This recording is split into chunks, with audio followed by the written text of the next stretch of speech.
Hello, welcome to Baroque Basics with Claire Duff. In this video, I'll be talking about how to hold a Baroque violin.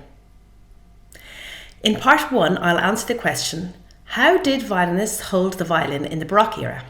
And in part 2, I'll be giving advice as to how to hold a Baroque violin today. Some Baroque violinists today hold their violin down very low and play all Baroque repertoire from here. Some play early 17th century repertoire with their violin held low and 18th century repertoire with their violin held above or on the collarbone.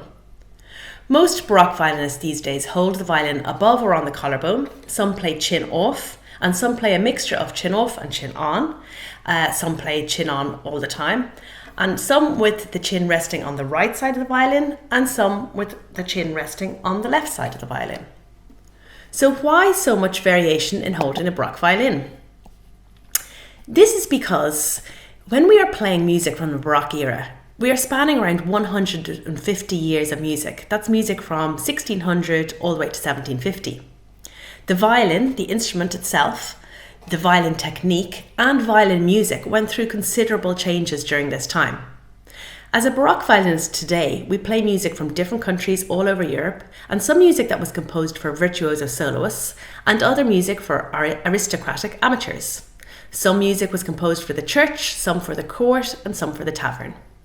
So when you consider all these differing factors and take account for the fact that within each country there would be different trends and fashions happening concurrently, and when we remember that each violinist would have had a different physique, so each individual would have had its own violin hold that works best for them, then you'll not be surprised when we delve into some of the research to discover that there was a lot of variation in how the violin was held during the Baroque era.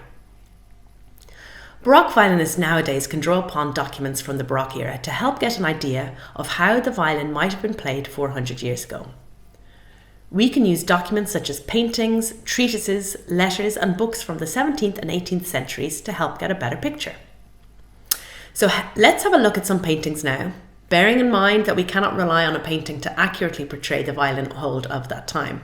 We don't know if the painter was concerned with accurately portraying the violin hold or if he was more interested in creating a beautiful picture. Sometimes it won't be a musician who is holding the violin for the painter, but just a model. Even today, when we get professional photos taken, we don't necessarily pose in an accurate way. The photographer might ask us to hold the violin down lower, turn to a colleague, or make some big gesture for the photo. Even in the treatises, where the author indicates very clearly how the violin should be held, the painting in the treatise sometimes does not accurately portray what has just been described. Nevertheless, it can still be useful to look at paintings. Let's have a look at this painting from 1610 Italy. St. Francis with an angel playing the violin. The violin is held low against the chest. You can also notice the beautifully arched bow and how short it is. If you want to learn more about the Baroque bow, please check out my other Baroque Basics videos. This way of holding the violin is described by Playford in 1667 when he writes, "The lower part of the violin must be rested on the left breast, a little below the shoulder." And Roger North in 1670s London wrote that the violinist and composer Matthias rested his instrument against his short ribs. This Dutch painting of a boy violinist shows a very relaxed pose, legs crossed, left arm resting in against the body. In many paintings, you'll see the violinist resting his or her left arm on the table or against the body. This violin hold is in contrast with what Merck advises when he writes, "One should hold the violin nicely straight under the left breast, leaving the arm free, not resting against the body or belly." It is worth noticing the clothes they are wearing in these paintings, especially around the neck area. There are often frilly collars or at least lots of material around the neck and shoulder area. Here the violin is still played chin off, but the violin is being held higher and at an extremely vertical position.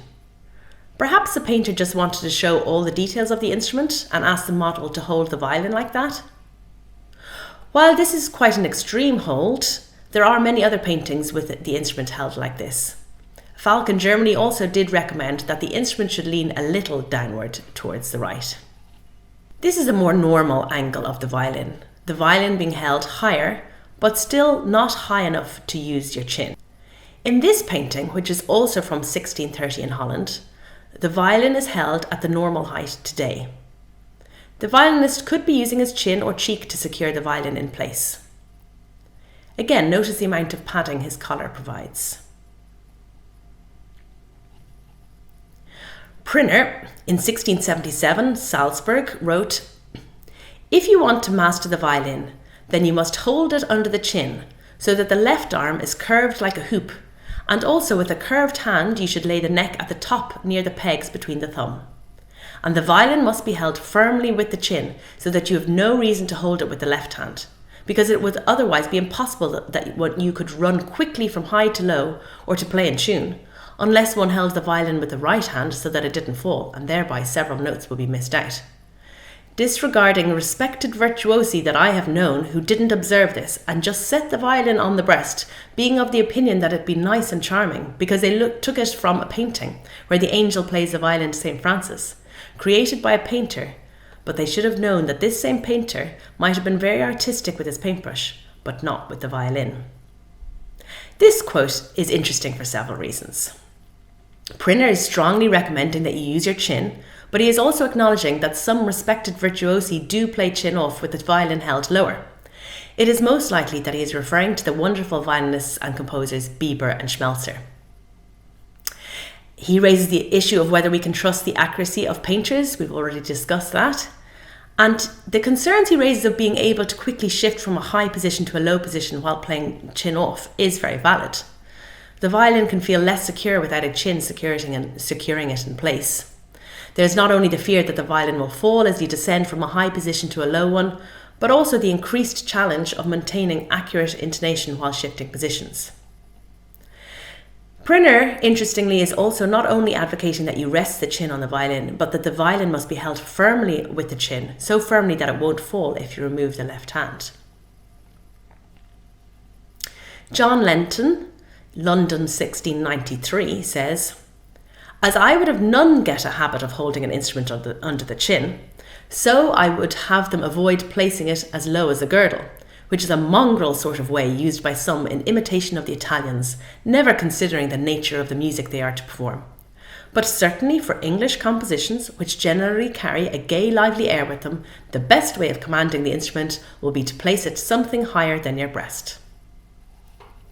As you will notice when reading treatises, musicians can have strong, opposing and controversial opinions, not unlike today. So to summarise, in the 17th century, the violin was held in a variety of different ways, often quite low down, sometimes higher up and sometimes under the chin. While there wasn't a straight progression and many different styles coexisted at any one time, it is possible to generalise and say that the violin started off being held quite low down and over time moved its way up to eventually being held under the chin. This fits with the general progression of the repertoire.